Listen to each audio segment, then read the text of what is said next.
Seigneur, ce soir, je veux te dire à quel point je t'aime. À quel point tu comptes pour moi. À quel point je suis perdu sans toi. Oh, dis-lui à quel point tu n'existes pas sans lui.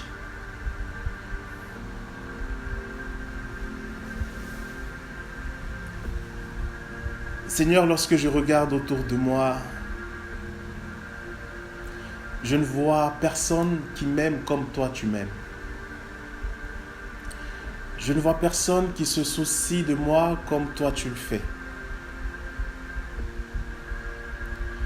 Je ne vois personne, Seigneur, qui est prêt à se livrer pour moi comme tu l'as fait et comme tu continues de le faire encore aujourd'hui. Seigneur, je sais que je peux compter sur toi même si mes parents m'abandonnent. Parce que toi, tu ne m'abandonneras jamais. Et ce soir, Jésus, je veux glorifier ton Saint-Nom. Exalter ta seigneurie et ta puissance, ton autorité, ta majesté, ta royauté, ton glorieux nom. Je veux, Seigneur, élever ta seigneurie, toi qui as reçu le nom au-dessus de tout nom. Et toi qui partages ta gloire avec nous, Seigneur. Toi qui fais de nous des héritiers et des héritières du royaume des cieux.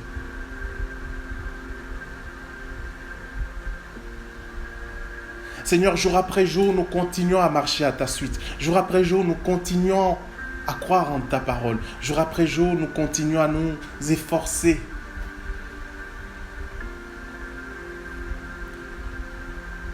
Nous efforcer, Seigneur, à t'aimer encore plus par notre obéissance à ta parole. Parfois nous y arrivons, parfois nous n'y arrivons pas, Seigneur. Mais tu connais nos cœurs, tu connais le cœur de chacun d'entre nous. Et tu sais à quel point chacun, Seigneur, aspire à toi. À quel point chacun te désire. À quel point chacun souhaite, Seigneur, sortir de certaines vies qui ne t'honorent pas. Ce soir, Seigneur, viens sonder mon cœur. Viens, Seigneur, ce soir, sonder nos vies.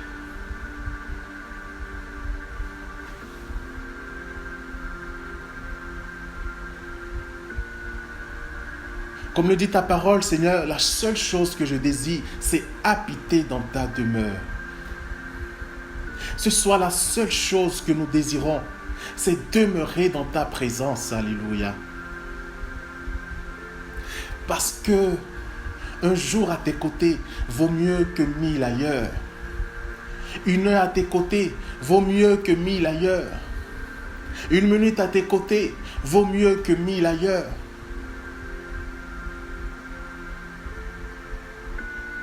Alors ce soir, Seigneur, reçois ma vie. Reçois mon cœur.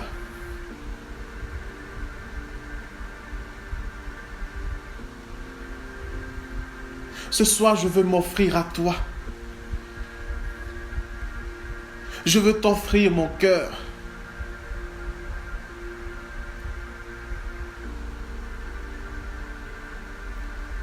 Et mon cœur soupire après toi. Est-ce que quelqu'un peut soupirer après le Seigneur ce soir?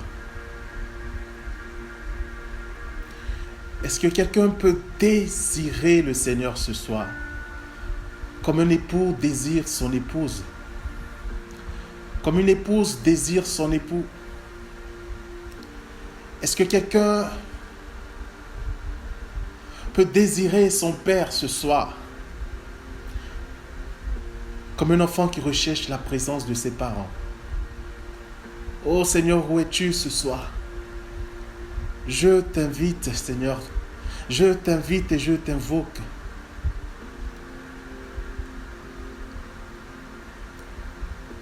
Onaya siribosa.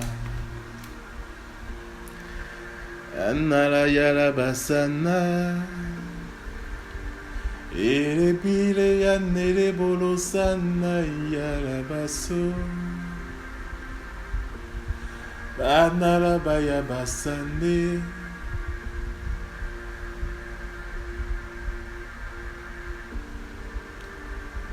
Il y a des personnes qui commencent à être saisies au niveau de leur cœur. Parce que le Seigneur ne tarde pas à s'offrir à nous.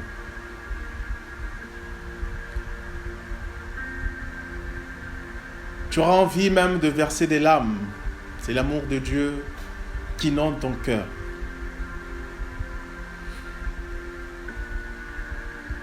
Laisse-toi façonner par ton Dieu ce soir. Laisse-toi porter, laisse ton Seigneur te porter. Oh, comme un enfant porte, comme un père porte ses enfants. Seigneur, porte-nous ce soir. Kola baya shinte de bosso.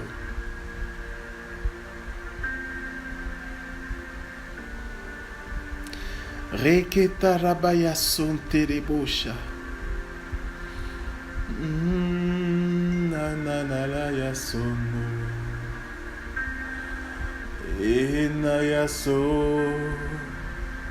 Enaya rabasona santa rabayaso. Etataya torobo sanaya baso tatayi enele.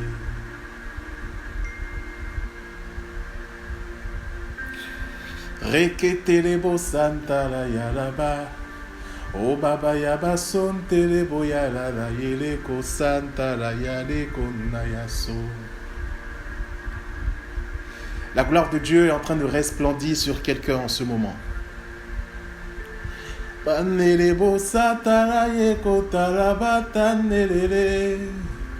O la bayanelebo sana kelebo yatarare.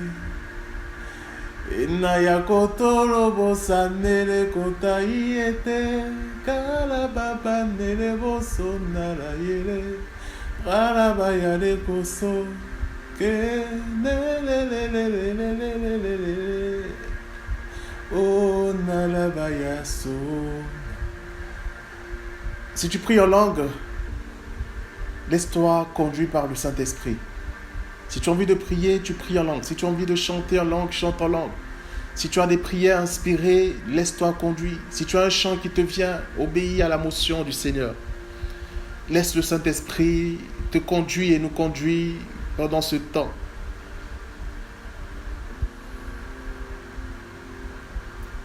Enaya sontalaya sonaya. Enaya basolo bo santa yale. Ele kota sante le boyata la kotoloyo. E abasona ya kele bo sante le ko. E kata yalaba. Ô Saint-Esprit, envahis les lieux où nous nous trouvons, Saint-Esprit. Remplis, Seigneur, ces pièces où nous nous trouvons comme le jour de la Pentecôte, Saint-Esprit. Viens et visite-nous par ta puissance et ton feu. Et donne-nous, Seigneur Saint-Esprit, d'être disposés ce soir. Conduis-nous indépendamment, Seigneur, de notre volonté dans les lieux 3 fois saints. Oh, donne-nous d'expérimenter une dimension de ta présence que nous ne soupçonnons pas jusqu'à présent. Mais ce soir, Saint-Esprit, viens féconder nos vies. Viens féconder nos cœurs. Viens féconder nos êtres.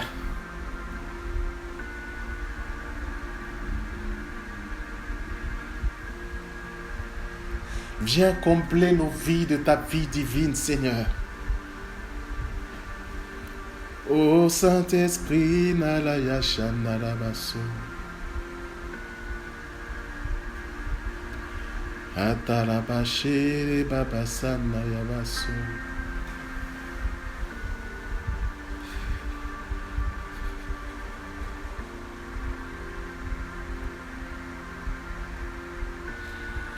Il y a quelqu'un qui commence à être consolé par le Seigneur. Tu vas fondre en larmes. Ainsi parle le Seigneur, je te consolerai encore. Je te consolerai encore.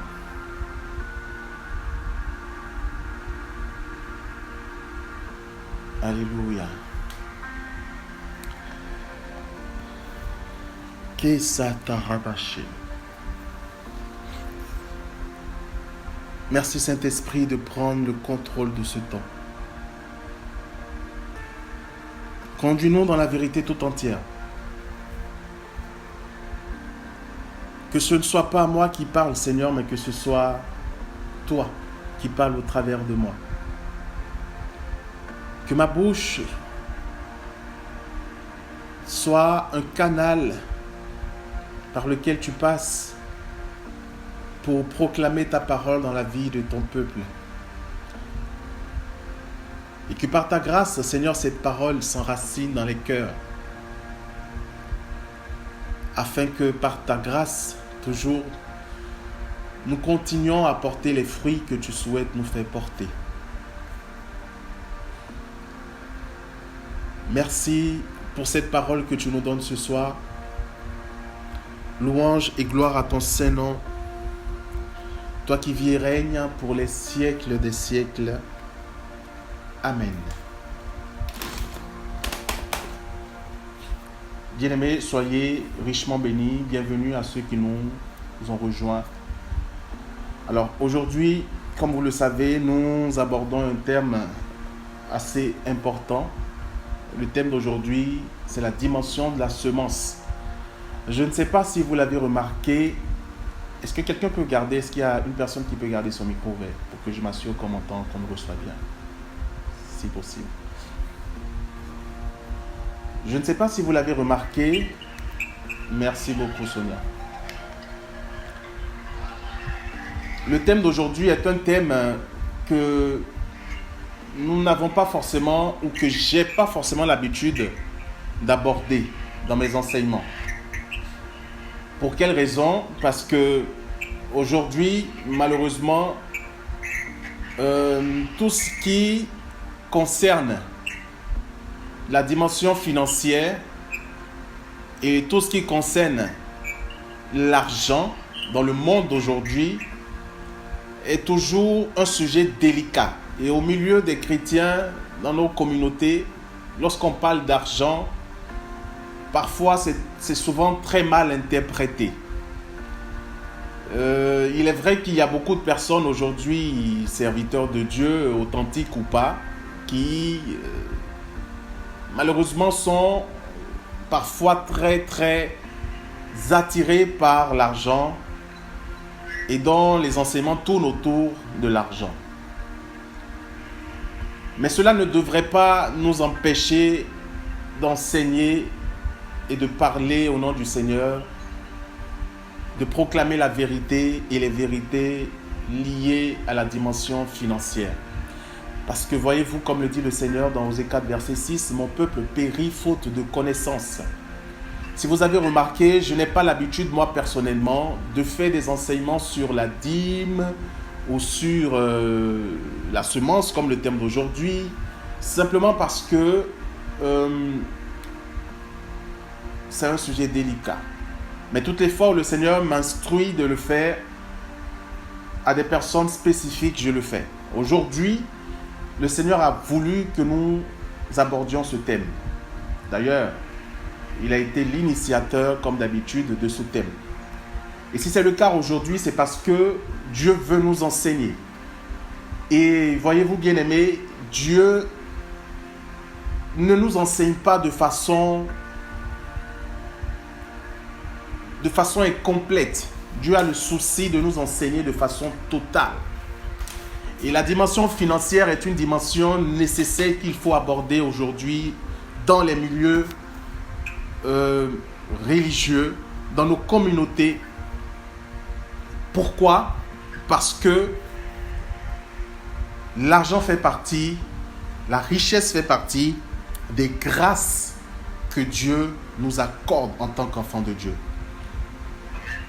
La richesse ne vient pas du monde, car le dit la parole de Dieu, l'or et l'argent appartiennent au Seigneur. Il est donc normal que vous et moi, nous soyons bénéficiaires de la grâce, de l'abondance financière, parce que nous sommes héritiers de Dieu et co-héritiers du Christ. C'est pour cela qu'il est important que nous soyons enseignés sur un certain nombre de principes financiers, enseignement qui nous amènera à comprendre ce que nous devons comprendre pour rentrer parfaitement dans cette abondance financière. Et aujourd'hui, bien aimé, l'un de ces principes est la semence. La semence. Et le thème d'aujourd'hui, comme je l'annonçais, c'est la dimension de la semence. Pour aborder ce thème, nous allons prendre directement la parole de Dieu dans le livre de Rois. J'aurai besoin d'un lecteur ou d'une lectrice si possible. 1 Roi à partir du chapitre 17. 1 Roi chapitre 17. Nous allons commencer par le premier verset jusqu'au verset 15.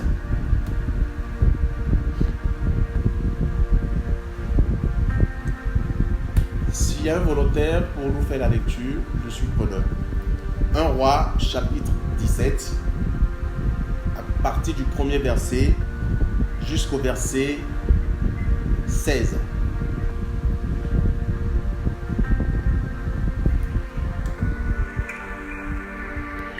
La parole de Dieu. Élie, le tibite de la population de Galette, dit à Akba, par la vie du Seigneur, le Dieu d'Israël, au service duquel je suis, il n'y aura ces années-ci ni rosée ni pluie, sinon est ma parole. La parole du Seigneur fut adressée à Élie. Va-t'en d'ici, dirige-toi vers l'Orient et cache-toi dans le ravin de Kérit, qui est à l'est du Jourdain. Ainsi tu pourras boire au torrent, et j'ai ordonné au corbeau de te ravitailler là-bas. Il partit et agit selon la parole du Seigneur. Il s'en alla habiter dans le ravin de Kérit qui est à l'est du Jourdain. Les corbeaux lui apportaient du pain et de la viande le matin, du pain et de la viande le soir. Et il buvait au torrent. Au bout d'un certain temps, le torrent fut à sec, car il n'y avait pas eu de pluie sur le pays. La parole du Seigneur lui fut adressée. Lève-toi, va à Sérapta, qui appartient à Sidon. Tu y habiteras. J'ai ordonné là-bas à une femme, à une veuve, de te ravitailler. Il se leva, partit pour Sérapta et parvint à l'entrée de la ville. Il y avait là une femme, une veuve, qui ramassait du bois. Il appela et dit, va me chercher, je t'en prie, un peu d'eau dans la ruche pour que je boive. Elle alla en chercher. Il l'appela et dit, va me chercher, je t'en prie, un morceau de pain dans ta main. Elle répondit, par la vie du Seigneur ton Dieu, je n'ai rien de près. J'ai tout juste une poignée de farine dans la ruche et un petit peu d'huile dans la jarre. Quand j'aurai ramassé quelques morceaux de bois, je rentrerai et je préparerai ces aliments pour moi et pour mon fils. Nous les mangerons et puis nous mourrons. Élie lui dit, ne crains pas, rentre et fais ce que tu as dit. Seulement avec ce que tu as, fais-moi d'abord une petite galette et tu me l'apporteras. et tu en feras ensuite pour toi et ton fils, car ainsi parle le Seigneur, le Dieu d'Israël. Cruche de farine ne se videra, jar d'huile ne désemplira, jusqu'au jour où le Seigneur donnera la pluie à la surface du sol. Elle s'en alla et fit comme Élie avait dit. Elle mangea, elle, lui et sa famille pendant des jours. La cruche de farine ne tarit pas et la jarre d'huile ne désemplit pas, selon la parole que le Seigneur avait dite par l'intermédiaire d'Élie. Parole du Seigneur. Nous rendons grâce à Dieu. Merci beaucoup, Sonia. Sois bénie. Alors, bien-aimés, voyez-vous, ce passage nous explique une histoire entre Élie, le peuple de Dieu, et une veuve qu'on appelle la veuve de Sarepta. Déjà, Élie va se retrouver devant Achab, le roi Achab, et va proclamer et déclarer que il y aurait une sécheresse dans le pays, et la seule chose qui ramènera la pluie serait lui sa parole, la parole d'Élie. Effectivement, il y avait se joint à cette parole d'Élie, et voici que une sécheresse s'abat sur le pays. Il n'y aura plus de pluie. Et naturellement, sans pluie, pas de semences, pas de récolte, rien. Yahvé va donc instruire Élie et lui demander d'aller s'établir au niveau du torrent de Kérit. Et donc, à ce niveau, Yahvé va demander à Élie de boire l'eau du torrent, mais en même temps, Yahvé envoie des corbeaux pour nourrir Élie. Matin comme soir, les corbeaux viennent et donnent à Élie un morceau de pain et un morceau de viande. Le matin, la viande le soir et un morceau de pain également le soir. Et c'est ainsi que le prophète Élie se nourrit de façon miraculeuse par la provision divine. Bien-aimés, ici, j'aimerais commencer par préciser une chose. C'est que Dieu nous montre que pour prendre soin de ses enfants, en réalité, il n'a ni besoin d'un homme parce qu'il se suffit lui-même. Dieu n'a pas eu besoin de l'intervention d'un homme pour prendre soin d'Élie. Dieu a mandaté des corbeaux qui sont venus comme des livreurs pour livrer la nourriture à Élie selon l'ordre de Yahvé. Alléluia. C'est extraordinaire, bien-aimé. Cette dimension est extraordinaire où Dieu envoie des corbeaux pour nourrir Élie.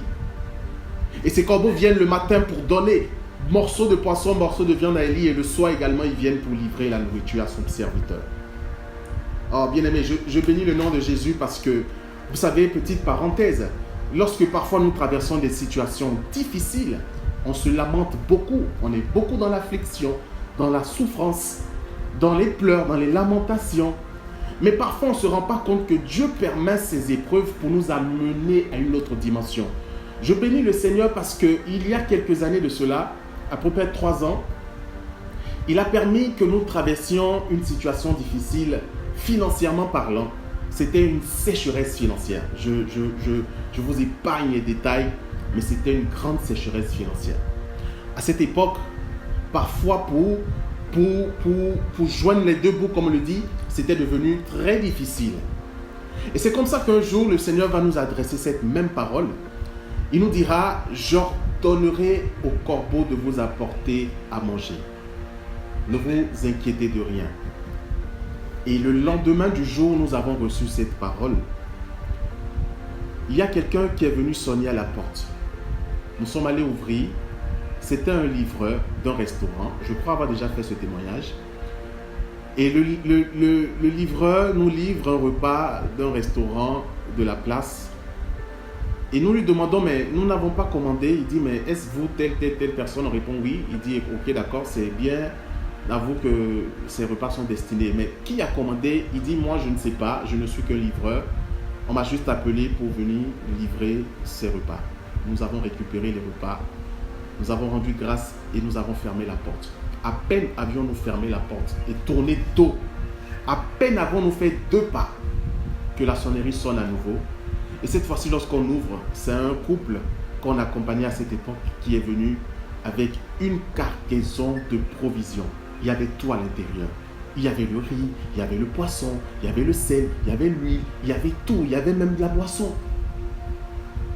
Jessica et moi, on s'est regardé, on a souri. Et ce jour-là, on a dit, mais c'est pas possible. Ce n'était qu'hier que le Seigneur nous avait annoncé qu'il ordonnerait à des corbeaux pour de nous nourrir. Et voici que le lendemain, il accomplit cette parole de la sorte. Nous avons rendu grâce à Dieu. Et bien aimé, ça a été comme ça pendant tout le temps de ce désert. Aujourd'hui, si je parle de ce témoignage, c'est parce que Dieu a permis le désert que nous avons traversé. C'est pour te dire, pour fermer cette parenthèse, qu'il y a des épreuves qui peuvent être très difficiles pour toi, mais qui ont pour but de t'amener à une autre dimension. Par ces épreuves, Dieu veut t'amener à une autre dimension. Et si tu ne passes pas par ces épreuves, si tu ne passes pas par ces déserts, si tu ne te retrouves pas dans cette situation, il y a une dimension de la grâce que tu ne peux pas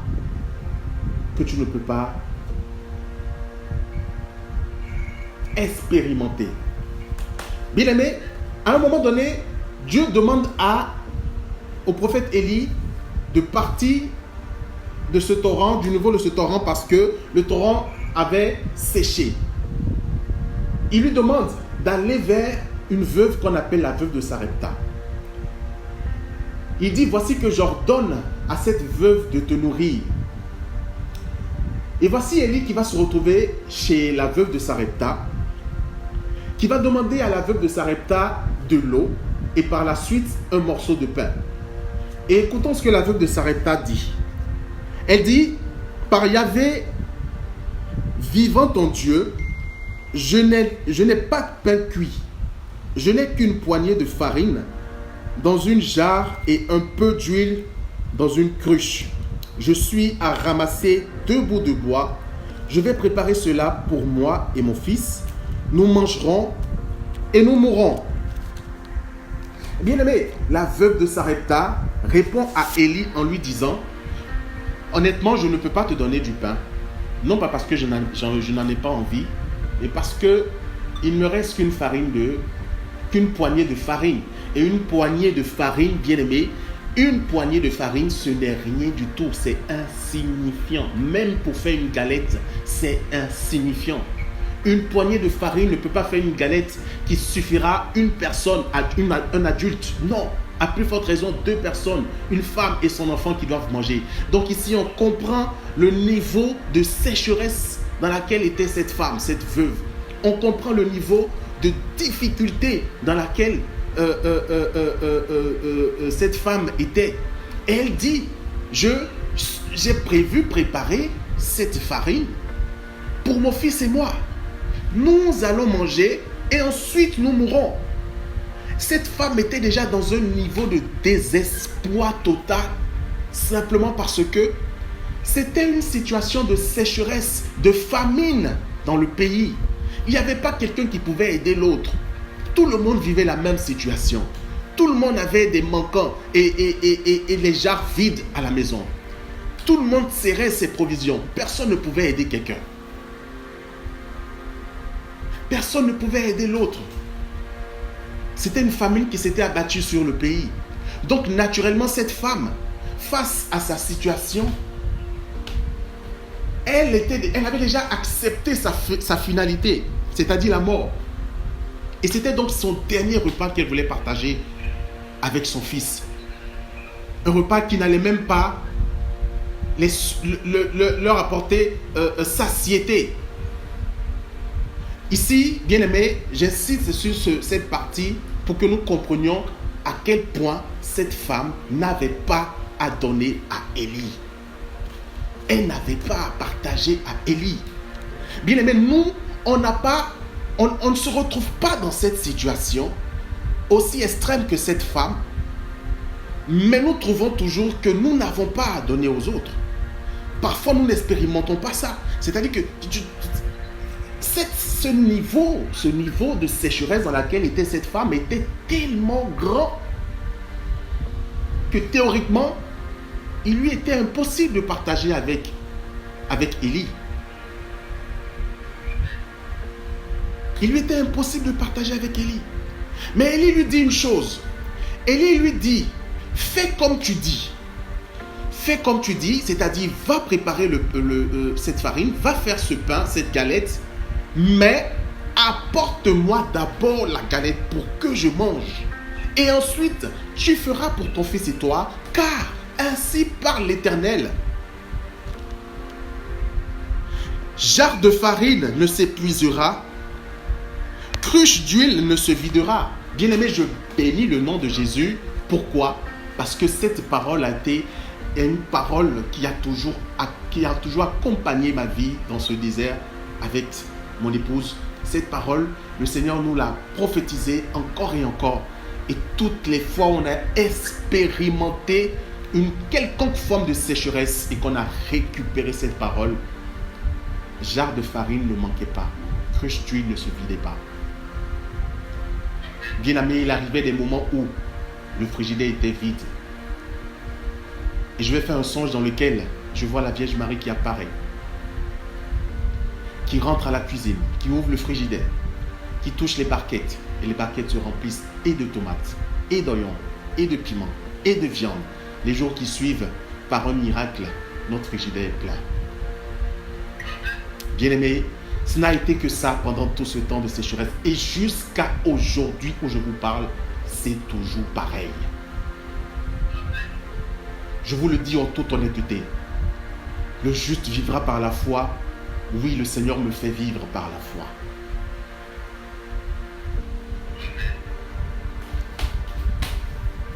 Remarquez une chose. Élie demande à la veuve de Sarepta de faire la farine, de faire le pain, mais de lui apporter d'abord pour que lui, il consomme. Bien aimé, c'est ici que se situe le centre de mon message de ce soir. C'est ici que se situe le nœud de mon message de ce soir.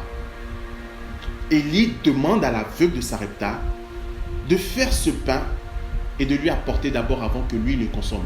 La veuve de Sarepta n'était pas sûre qu'après cela, elle pourrait également préparer pour son fils et lui. Et elle, pardon. Elle n'en avait aucune idée, mais par obéissance. Et parce que le lui avait ordonné d'une certaine façon, cette veuve a obéi, elle a fait le pain, elle a donné d'abord à Élie. Élie a consommé ce pain et ensuite le miracle s'est produit. Jarre de farine ne s'est pas épuisé, cruche d'huile ne s'est pas vidée. Dieu a renouvelé et a fait le miracle.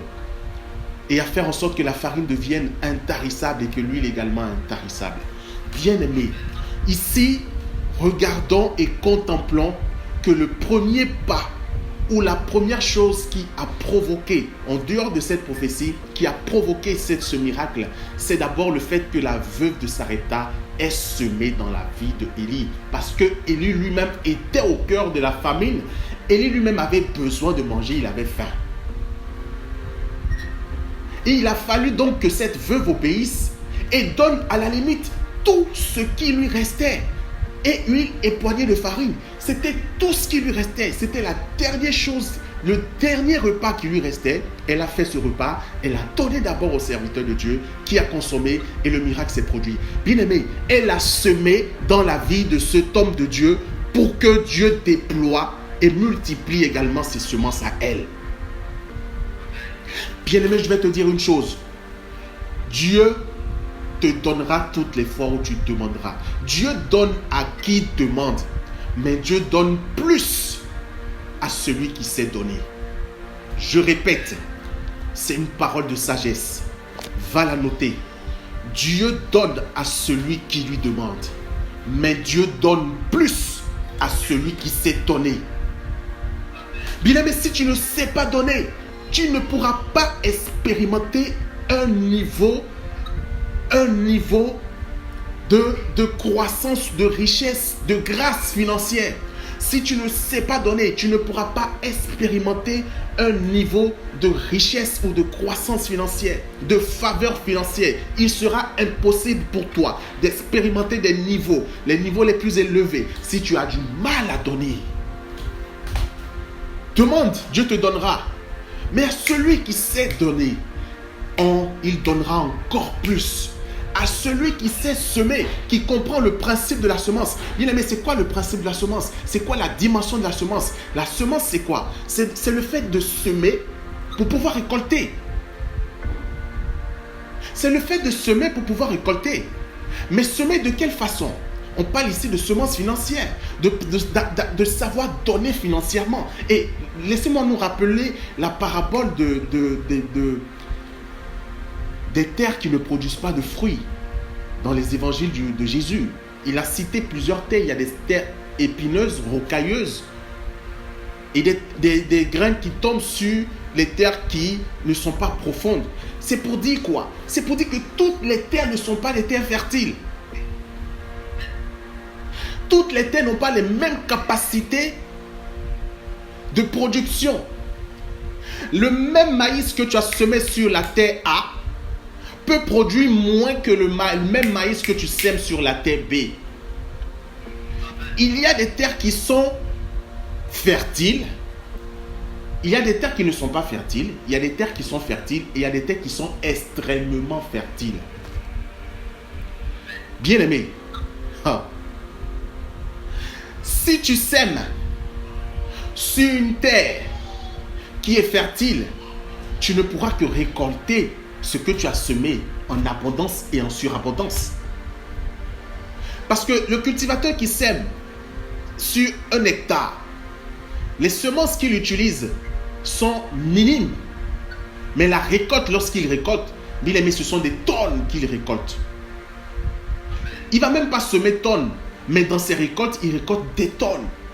Lorsque tu sèmes dans la vie de quelqu'un, la joie que tu sèmes dans la vie de quelqu'un parce que tu as donné à cette personne, c'est une joie qui rejaillit sur ta vie, bien-aimé. Parce que celui à qui tu as donné, qui était dans le besoin et qui a un soulagement parce que tu lui as fait ce geste, mais ce soulagement, ce ouf, cette joie, cette consolation, c'est sur ta vie que cela rejaillit. Bien aimé, ça rejaillit sur ta vie en abondance et en surabondance. Et si de surcroît c'est une terre fertile, alors là, bien aimé, ça va dans tous les sens. Avalanche de bénédictions sur ta vie. C'est une vérité. Bien aimé, c'est une vérité. Et j'ai fait l'expérience de la dimension de la semence. Cette même période où on était dans cette difficulté financière, étant toujours, bien évidemment, dans le ministère, il s'est fait qu'on avait une dette de près de 800 000 francs. Et j'avais à peine 100 000 francs. La personne à qui je devais m'avait envoyé un papier d'assignation en justice. Et c'est comme ça que, ne sachant pas où trouver 700 000 francs pour compléter, pour pouvoir régler cette dette de 800 000, bien évidemment, je criais au Seigneur. Et on avait un temps de prière avec un jeune couple. Ils sont passés à la maison. Nous avons eu un temps de prière. On a prié ensemble. Et avant la prière, le Saint-Esprit m'a dit qu'il fallait que je sème dans leur vie, que je leur donne quelque chose. J'ai dit naturellement, ok, il n'y a pas de souci. Mais en ce moment précis, je savais bien que je n'ai pas. J'ai 100 000 et j'ai une dette de 800 000. J'ai pas. Mais par obéissance, je vais donner. Mais j'avais moi-même défini le montant que j'allais donner. Et c'est comme ça qu'après ça, on a commencé la prière. Et pendant la prière, le Seigneur me demande de poser l'acte prophétique et de donner les sous en question à la personne. Mais là, il me précise le montant que je devais donner. Et quand il m'a précisé, j'ai compris. En fait, je me suis rendu compte que c'était beaucoup plus que ce que j'avais prévu. Bien aimé, je me suis levé. Pendant qu'on était en pleine prière, je suis rentré dans ma chambre. J'ai pris les sous. Je suis ressorti et je m'apprêtais à poser l'acte prophétique. Dès que je suis rentré dans la pièce où nous étions en train de prier, avant même que je n'ai eu le temps de commencer à poser l'acte prophétique et à déclarer dans la vie de la personne, j'ai été violemment et puissamment baptisé d'une onction que je ne comprenais pas. Je suis passé de mon je suis passé de... J'étais debout, je suis passé de debout à prosterner. Parce que cette onction était tellement puissante que je n'avais pas d'autre choix que de me prosterner devant ce que j'étais en train de vivre, devant ce que j'étais en train de recevoir. La gloire de Dieu qui était tombée sur ma vie était tellement grande que je n'avais pas d'autre choix que de fléchir le genou et de dire gloire à toi Seigneur, gloire à toi Seigneur. Ça jaillissait de mon cœur seul. Je n'avais pas la possibilité de bloquer, de calmer. La parole de Dieu, comme le dit le prophète Jérémie, était dans mon cœur comme un feu dévorant. Et j'ai compris ce que le Seigneur faisait en ce moment précis. Il était en train de me bénir par rapport à mon obéissance à cette parole, cette motion qu'il m'avait donnée. Parce que j'avais obéi en allant prendre les sous qu'il m'avait demandé.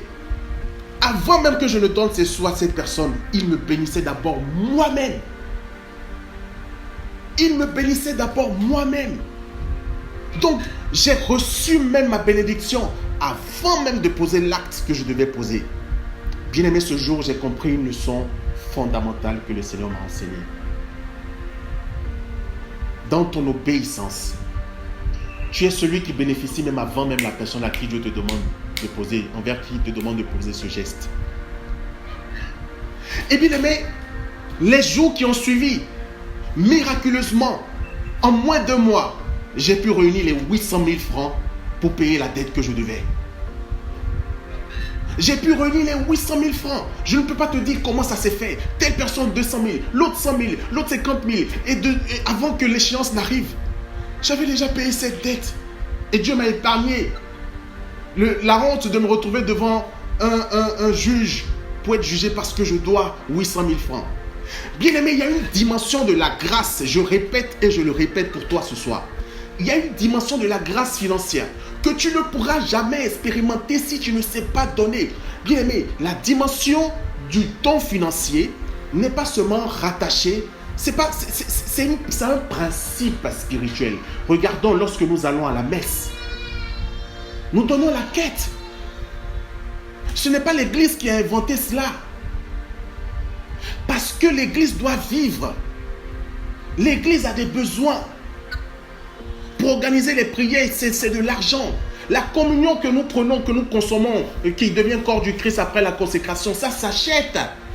Ça a un coût. L'entretien de l'église, de la paroisse, ça a un coût. Et pour que l'église puisse vivre, il faut que les fidèles mettent la main à la poche.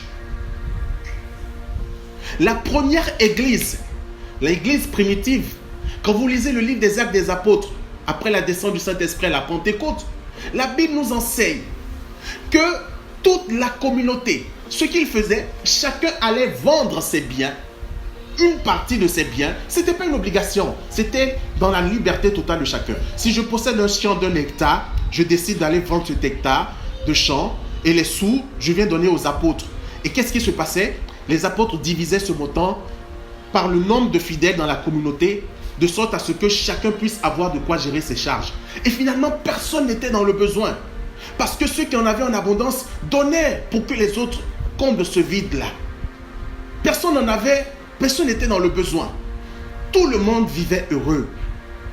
Et c'est ce qui nous manque aujourd'hui. C'est ce qui nous manque aujourd'hui. Tu vas à la messe, tu as la possibilité de donner 1000 francs. Tu donnes 100 francs. Et tu veux que Dieu te bénisse financièrement. Tu veux que Dieu te bénisse financièrement. Tu cries quand tu as des problèmes, Seigneur, à quand ma victoire. Tu veux les miracles monnaie. Quand on dit miracle monnaie, tu sautes, amen, alléluia. Mais quand il te faut mettre la main à la poche pour donner, tu donnes 100 francs, 200. Alors que tu as la possibilité de donner plus. Dans la Bible, il y a une femme qui a donné tout ce qu'elle avait. Elle avait que, ça tournait autour de 25 francs, 15 francs. 300. 3 cycles d'argent. Ça faisait autour de 15 ou 20 francs, un truc comme ça. Elle a donné tout ce qu'elle avait. Et Jésus a témoigné d'elle en disant à ses apôtres, vous voyez cette femme, elle a donné plus que tout le monde. Non pas parce que c'était beaucoup, mais parce qu'elle s'est dépouillée. Elle a donné tout ce qu'elle avait dans la poche. Elle l'a fait par amour. Et Jésus a témoigné d'elle. Bien-aimés, est-ce que vous savez ce que c'est que de servir Dieu? Il y a des choses qu'on ne peut pas vous dire. Il y a des choses que je me garde parfois de dire. Mais je pense qu'il est nécessaire parfois qu'on le dise pour que vous compreniez. Servir Dieu, ce n'est pas toujours facile. Vous voyez parfois l'aspect glorieux de la chose. Oh, lui, il est onctionné, quand il prie, les gens tombent. Oh, lui, là, il a l'onction, il guérit. Quand il prie, les gens sont guéris. Oh, lui, là, même encore délivrance, là, laisse ça, c'est pour lui. Non, lui, là, c'est un homme de Dieu trop. Ouais. Alléluia. Mais est-ce que vous savez ce qu'il travaille dans sa vie? Est-ce que vous savez les épreuves par lesquelles Dieu le fait passer?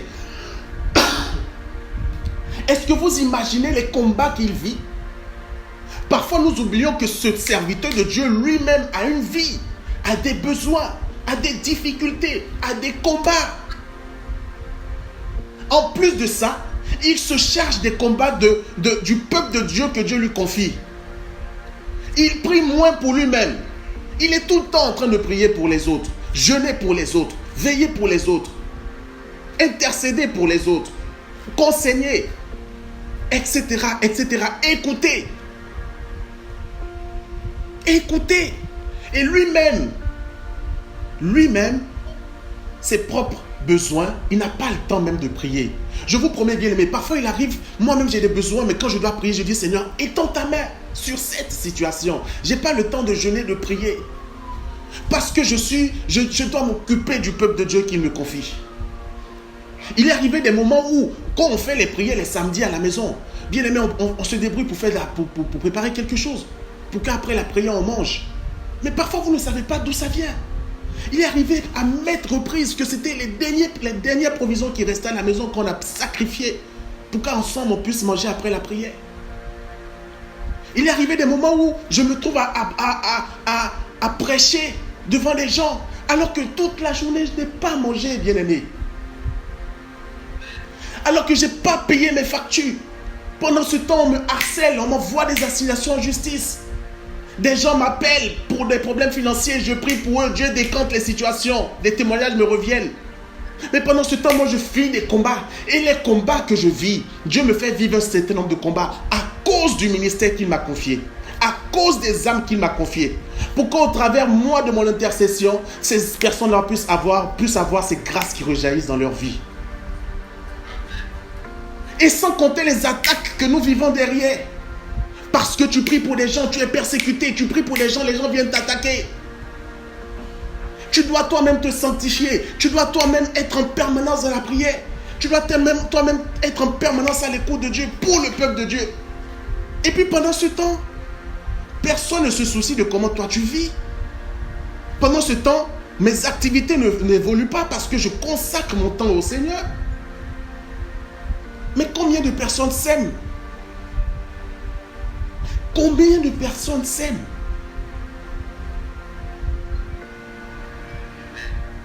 Bien aimé, nous devons apprendre à prendre soin des serviteurs de Dieu que Dieu met à nos côtés.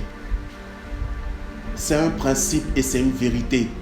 Parfois, ces sujets sont délicats. Mais si nous devons dans la vérité, soyons dans la vérité. Et disons-nous la vérité.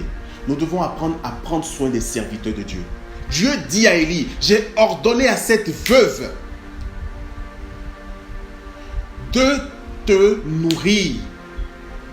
Mais avant que cette veuve n'ait le miracle prophétisé par le prophète Élie, il a fallu d'abord qu'elle sème dans la vie d'Élie. Il a fallu d'abord qu'elle fasse le pain et que Élie mange, consomme d'abord ce pain. Parce qu'il fallait que la semence se fasse sur la terre qui était fertile pour que le miracle se déploie. Peut-être que si cette veuve n'avait refusé de semer dans la vie d'Élie en lui donnant d'abord cette nourriture, elle n'aurait pas eu. Pas peut-être, elle n'aurait pas eu. Parce que c'était la condition. Il fallait d'abord qu'elle sème. Dieu lui apprenait également aussi la dimension de la semence, la dimension de la bénédiction. Pour être béni d'une certaine façon, il faut absolument qu'elle sème. C'était pas facile pour elle de semer. Elle envisageait déjà la mort avec son fils. Elle pouvait refuser. Mais elle a obéi, elle a semé, elle lui a donné tout ce qu'elle avait comme farine après avoir préparé ce pain. Et Élie a consommé. Parce qu'il est une terre fertile. Bien aimé, une terre comme le prophète Élie, une terre comme ce serviteur, qui se tue pour le peuple de Dieu, qui jeûne pour son peuple, qui se sanctifie, qui vit des combats à cause du peuple de Dieu. Bien aimé, lorsque Dieu nous positionne ses serviteurs, laissez-moi vous dire une chose. Il y a des combats que nous vivons là. Ce n'est pas d'abord pour nous. C'est d'abord pour vous. C'est à cause du peuple de Dieu qui nous confie. Ce ne sont pas d'abord des combats qui sont propres à nous. Je vais vous faire une confidence, bien-aimé. Laissez-moi vous faire une confidence. Mon épouse que vous voyez et moi. Vous savez combien de fois elle a pleuré devant la face de Dieu? Combien de fois elle a pleuré devant la face de Dieu pour une grâce particulière de l'enfantement? Vous savez pourquoi le Seigneur a pris le temps qu'il faut et continue de prendre le temps qu'il faut pour lui donner cette grâce d'enfantement? Simplement parce que le Seigneur a décidé de l'utiliser dans la vie des femmes qui n'arrivent pas à enfanter. De sorte à ce que, quand elle priera pour ces femmes, que ces femmes aient grâce et que toute stérilité disparaisse pour qu'elles enfantent au nom de Jésus. Donc elle se retrouve à porter un fardeau, non pas à cause d'elle, mais à cause du peuple de Dieu que Dieu lui confie. Et c'est pareil pour moi, pour plusieurs situations. Bien aimé, parfois c'est difficile. C'est difficile, je vous promets, c'est parfois très compliqué.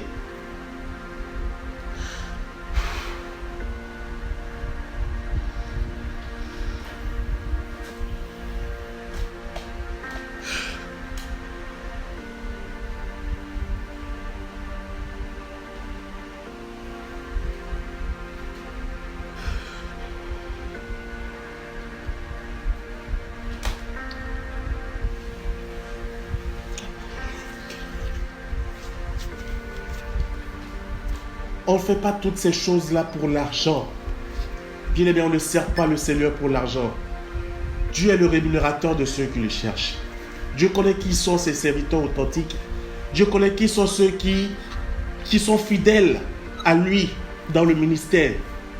Et c'est Dieu qui récompensera chacun. Aucun homme ne peut récompenser ce que les hommes, les serviteurs de Dieu font pour la gloire de Jésus. Non, aucun homme. Dieu seul le fera en son temps.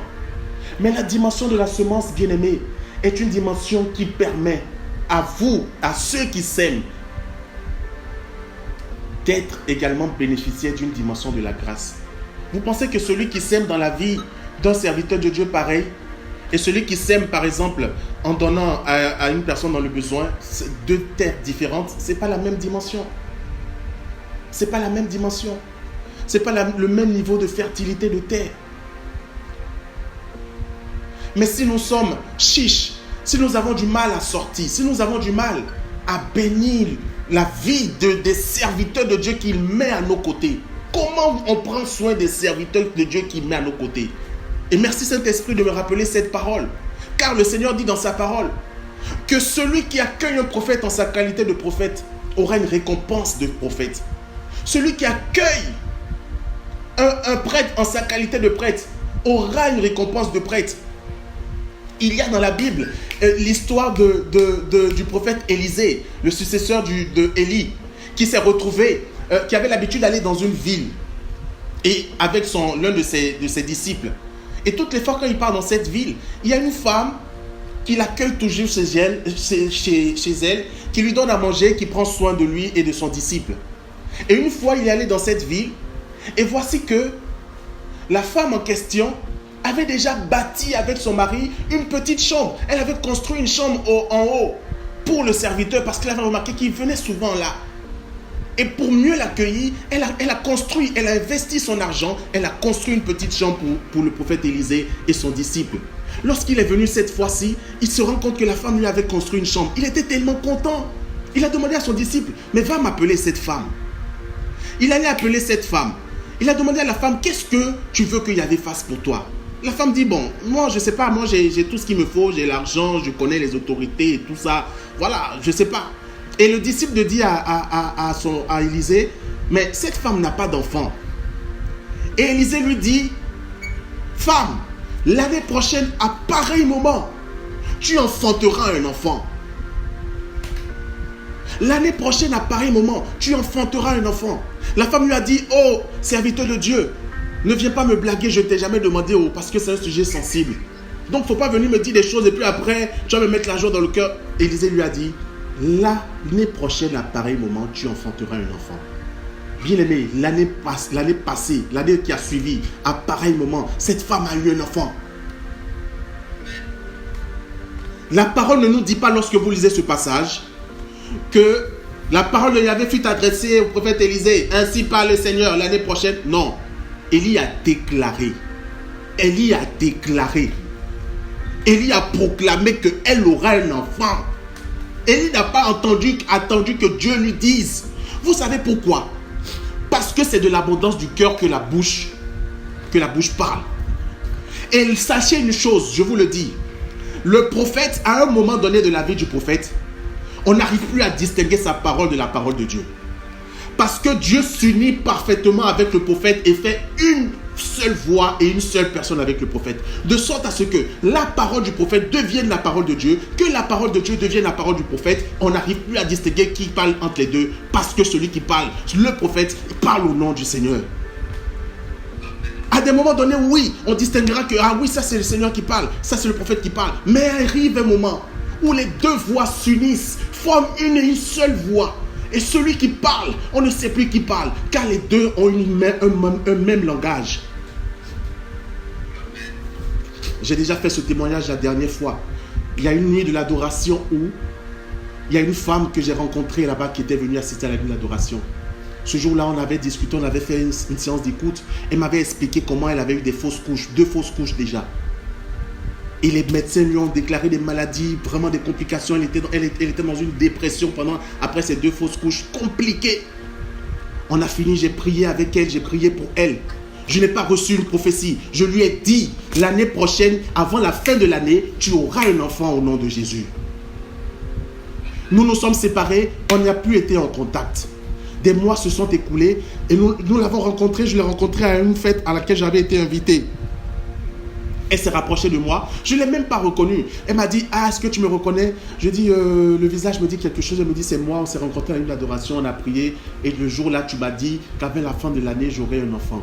Je dis, ah, c'est vrai, j'avais oublié. Comment tu vas? Elle me dit, tiens, je suis enceinte de 3 mois.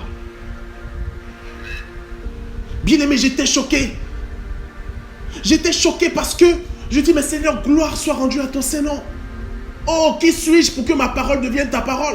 Qui suis-je pour que tu rendes vérité à cette parole? Tu fasses de cette parole de vérité.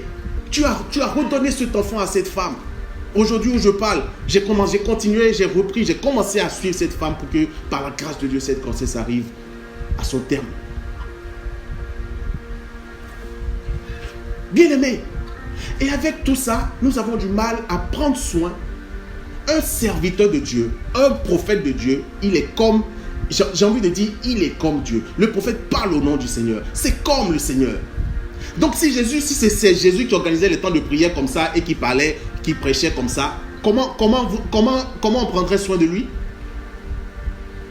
Parce que figurez-vous que quand Jésus vivait encore, enfin sur terre, Jésus marchait, il allait de village en village pour prêcher les évangiles, pour prêcher l'évangile, pour annoncer la bonne nouvelle, mais il avait toujours des femmes qui le suivaient et pour s'occuper de lui. Les femmes comme Marie-Madeleine. Marie-Madeleine pour qui il a prié, qui avait des esprits mauvais, qui l'a délivré.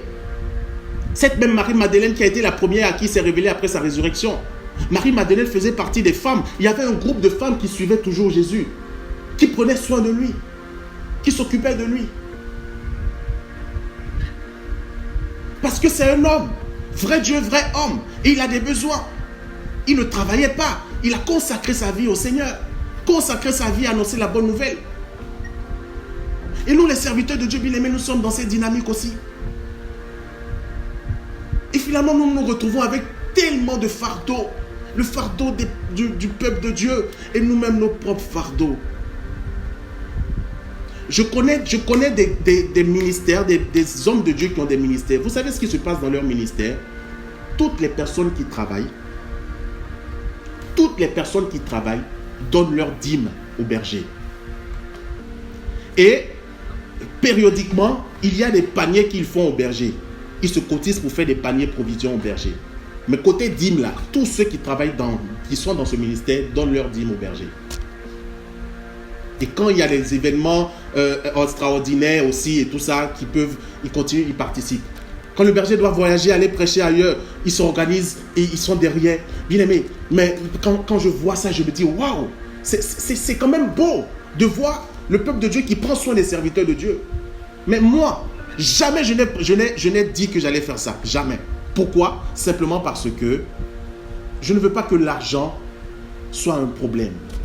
Parce qu'aujourd'hui, comme je le disais à l'entame de mes propos, lorsqu'on parle d'argent, beaucoup de personnes sont automatiquement choquées. Mais comprenons une chose, bien aimé, c'est que Dieu nous enseigne à donner et à prendre soin les uns des autres, pas que les serviteurs de Dieu, les uns des autres. Si la sœur Sonia est dans un besoin, il faut que je me rende disponible pour elle. Si la sœur Marie est dans un besoin, il faut que la sœur Alaine puisse se rendre disponible pour elle. Et il faut que nous prenions soin également des hommes de Dieu autour de nous, que Dieu met à nos côtés, par lesquels il passe pour nous bénir. Si nous n'apprenons pas à semer dans la vie des autres, il y aura une dimension de la grâce financière que nous ne pourrons jamais atteindre. Je finis mes propos en disant ceci. Il y a une femme dans la Bible dont le Seigneur témoigne, une femme qui était riche de bonnes œuvres. Il y a même un homme pour qui Simon-Pierre était allé prêcher l'évangile, à qui Simon a été allé prêcher l'évangile. Cet homme-là, il s'appelle Corneille. Corneille n'était pas un juif, mais Corneille était un homme qui prenait soin des juifs, qui prenait soin des hommes de Dieu. Et il aimait Dieu, il adorait Dieu en secret.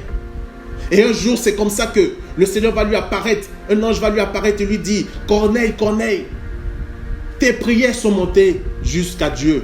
Et Dieu s'est souvenu de tes bonnes œuvres. Dieu s'est souvenu de tes bonnes œuvres. Il n'a pas dit Dieu s'est souvenu de toi. Oh. Il a dit Dieu s'est souvenu de tes bonnes œuvres. Parce que ces bonnes œuvres étaient rattachées à sa vie, à sa personne et criaient en sa faveur toutes les fois où lui-même il criait. C'est ainsi que Corneille a reçu du Seigneur d'aller appeler Simon-Pierre qui était dans une maison. Simon-Pierre est venu, il a annoncé la parole et ils ont tous été baptisés du Saint-Esprit. Le cadeau que Dieu leur faisait, c'était le salut. Dieu a octroyé le salut à Corneille et à toute sa famille, à ses serviteurs, à ses amis, eux tous qui étaient réunis, eux tous, à cause de lui et à cause des bonnes œuvres qu'il faisait. Bien-aimés, Dieu ne nous bénit pas seulement financièrement lorsque nous sommes dans ses bonnes œuvres et que nous apprenons à semer. C'est toutes nos vies qui sont bénies. C'est notre vie qui est bénie dans sa globalité. Ce sont les différents aspects de nos vies qui sont bénis.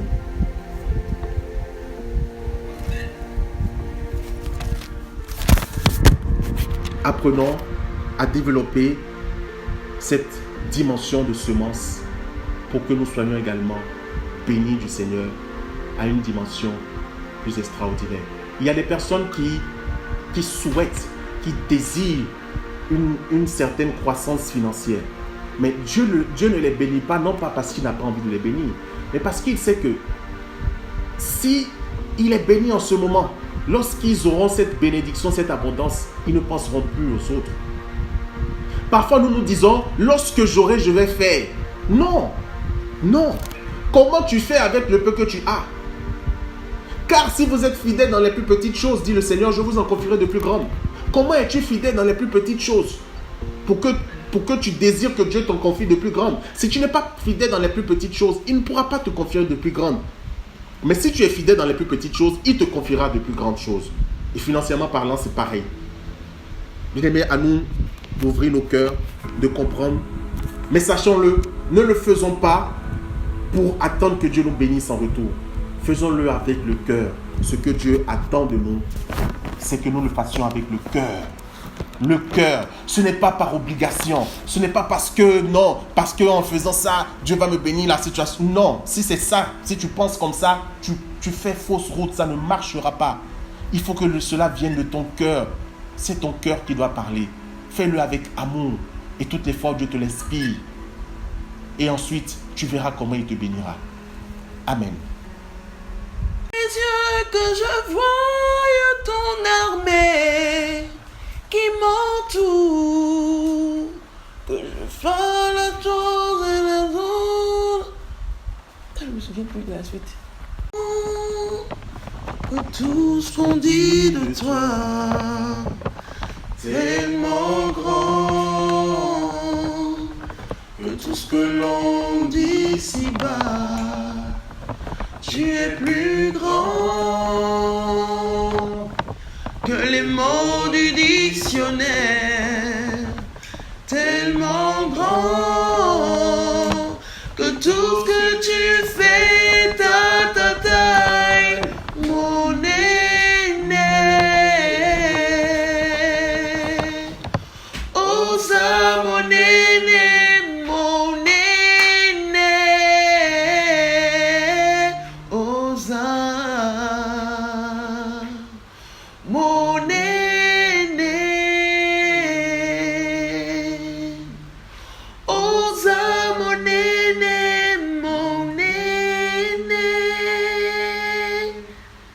Yahweh, mon aîné. Osa, mon aîné, mon aîné.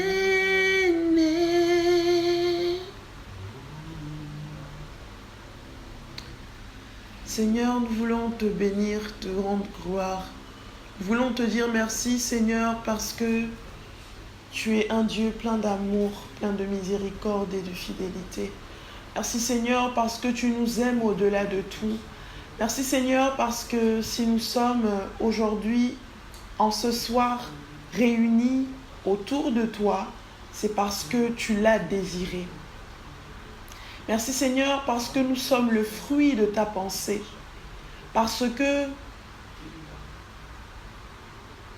tu as voulu nous donner la vie. Tu as voulu faire de nous des hommes et des femmes à ton image et à ta ressemblance, afin que nous venions sur cette terre, que nous te rencontrions, que nous t'aimions et que nous puissions nous engager à ta suite. En ce soir, nous voulons te rendre grâce pour ta parole qui féconde nos vies. Nous voulons, Seigneur, accueillir ce message que tu nous transmets à travers ton serviteur. Nous prions, Seigneur, afin que ce message puisse porter des fruits dans nos cœurs et dans nos vies, dans nos familles, dans nos pays, dans notre continent, dans le monde entier, dans ton Église surtout. Nous prions, Seigneur, en ce soir afin que tu puisses nous capaciter, que tu puisses nous donner cette libéralité dont nous avons besoin, afin que nous puissions apprendre à semer. Que, Seigneur, nous puissions pleinement avoir conscience que tout ce que nous sommes, tout ce que nous avons, vient de toi et t'appartient. Nous voulons, Seigneur, que tu puisses nous aider à nous défaire de tout ce qui est matériel pour pouvoir nous attacher aux possessions spirituelles. Donne-nous, Seigneur, de véritablement avoir l'amour de la semence. Donne-nous, Seigneur, d'être attentifs et attentives aux motions que tu mets dans nos cœurs. Et Seigneur, nous prions que, quand bien même nous n'aurions que 3 pièces comme cette femme veuve qui t'a donné tout ce qu'elle avait, que nous puissions te faire passer en premier. Que nous puissions accepter en tout temps et en tout lieu et en toutes circonstances de nous dépouiller de ce que nous avons. Parce que Seigneur, toi, tu es notre bien le plus précieux. Toi, Seigneur, tu es notre bien le plus précieux. Nous n'avons rien sur cette terre, Seigneur, que nous ne laisserons pas. Les vêtements que nous portons, nous les laisserons. Les appareils que nous avons, nous les laisserons. L'argent que nous amasserons sur cette terre, nous laisserons. Les maisons, les voitures, tout ce que nous avons, nous laisserons ces biens sur terre parce que nous les avons trouvés ici et que nous les laisserons. Même les corps dans lesquels nous sommes actuellement, Seigneur, nous les laisserons ici-bas parce que nos âmes retourneront à toi et nos esprits, Seigneur, contempleront ta face le jour et le temps que tu auras fixé. Alors, Seigneur, à quoi bon venir sur cette terre pour s'attacher aux choses matérielles alors que toutes ces choses-là ne nous combleront pas à la hauteur de ta présence, de ta puissance, de ton onction et de ta gloire. Ouvre nos yeux, Seigneur, afin que nous puissions contempler les fruits de ce que nous semons chaque jour pour l'avancée du royaume de Dieu. Donne-nous véritablement d'être des artisans de la construction de ton royaume. Qu'après avoir bénéficié, Seigneur, de tes largesses vis-à-vis de nous, nous aussi nous puissions faire bénéficier les autres à travers tout ce que nous avons pu avoir, pour que, Seigneur, ce que nous avons reçu de toi, nous puissions à notre tour le donner aux autres. Viens, Seigneur, briser en nous tout égoïsme. Viens, Seigneur, briser en nous tout attachement, tout manque d'amour, tout attachement à l'argent, aux biens matériels, aux choses éphémères. Mais donne-nous véritablement de désirer chaque jour un peu plus, faire davantage pour toi, pour ton royaume, pour que tu puisses dire de nous, comme tu l'as dit pour David, qu'il est un homme selon ton cœur, un homme selon le cœur de Dieu. Seigneur, fais de nous des hommes et des femmes selon ton cœur. Telle est notre prière en ce soir. Donne-nous véritablement de témoigner de cette libéralité que nous attendons des autres. Donne-nous d'être ces personnes qui donnent sans compter, qui donnent sans attendre en retour, qui donnent sans attendre de gratitude, qui donnent juste pour le plaisir de donner et de savoir qu'elles ont accompli ce que Dieu leur demande d'accomplir. Donne-nous, Seigneur, d'arrêter de détourner le regard devant l'indigent, devant l'orphelin, la veuve, le mendiant, le malade, l'étranger et celui qui souffre. Donne-nous, Seigneur, d'arrêter d'estimer que parce que nous avons aidé une personne 1 ou 2 fois ou 3 fois ou 10 fois, c'en est assez, Seigneur. En ce soir, nous voulons nous repentir, Seigneur, de nos manques d'amour, de nos manques de charité. Nous te demandons pardon, Seigneur, pour toutes ces fois où nous n'avons pas su tendre la main à notre frère ou à notre sœur dans le besoin, alors que nous avions cette capacité-là. Nous te demandons pardon, Seigneur, et nous te supplions de nous restaurer, de ne pas tenir compte, Seigneur, de cela, pour nous empêcher d'accéder aux bénédictions, aux grâces et aux faveurs que tu souhaites relâcher dans nos vies. Nous voulons, Seigneur, chacun et chacune prendre en ce soir un engagement nouveau, afin, Seigneur, de faire mieux qu'hier et de faire encore mieux pour demain. Donne-nous, Seigneur, de pouvoir semer sans cesse. Dans ta parole, tu nous demandes de prier sans cesse. Mais Seigneur, en ce soir, en plus de prier sans cesse, nous voulons également semer sans cesse. Donne-nous véritablement de pouvoir avoir ce cœur rempli de compassion qui t'incarne. Donne-nous véritablement de pouvoir prendre comme nôtre la souffrance et la douleur de nos frères et nos sœurs. Donne-nous, Seigneur, de pouvoir comprendre que si notre frère, notre sœur, notre père, notre ami, l'indigent, l'étranger est dans le besoin et que nous agissons, au-delà de faire du bien à cette personne, c'est à nous-mêmes que nous le faisons, mais c'est surtout à toi. Car tu dis dans ta parole qu'il viendra le temps où tu sépareras les boucs des brebis. Ce temps-là, tu diras aux uns et aux autres, arrière de moi, et tu diras aux autres, venez à moi. Et tu diras, Seigneur, à ceux qui doivent venir à toi, que quand j'avais faim, vous m'avez nourri. Quand j'étais nu, vous m'avez habillé. Quand j'étais malade, vous m'avez soigné. Quand j'étais prisonnier, vous m'avez visité. Et à eux de te dire, quand avons-nous fait cela? Et à toi de répondre, Seigneur, que à chaque fois que vous l'avez fait au plus petit d'entre vous, c'est à moi que vous l'avez fait.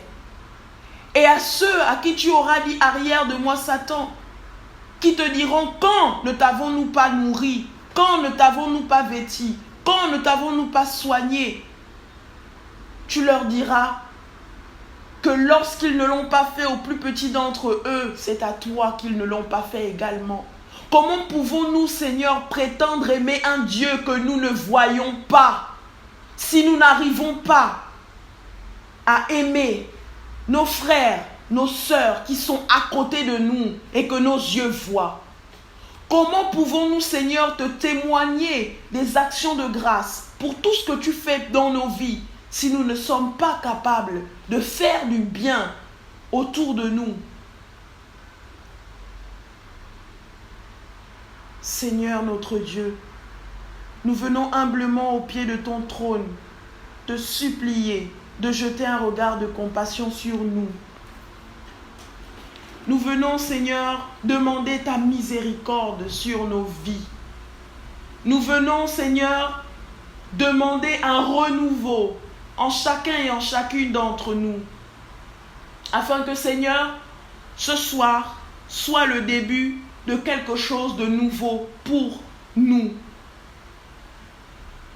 Donne-nous véritablement de faire ta joie, de faire ta fierté. Donne-nous véritablement de marcher sur le chemin que tu as tracé pour nous. Nous prions que l'Esprit de Dieu qui habite en chacun et chacune d'entre nous puisse maintenant venir enlever tout ce que le Seigneur n'a pas planté. Que nous puissions être transformés à l'image de Christ. Que nous puissions refléter Christ partout où nous allons. Et qu'en nous voyant, les gens puissent être convertis, non pas par l'évangile que nous leur prêcherons, mais par l'amour de Dieu manifesté en nous à travers le Saint-Esprit que nous leur partageons. Nous avons ainsi prié au nom puissant et précieux de Jésus-Christ de Nazareth. Amen.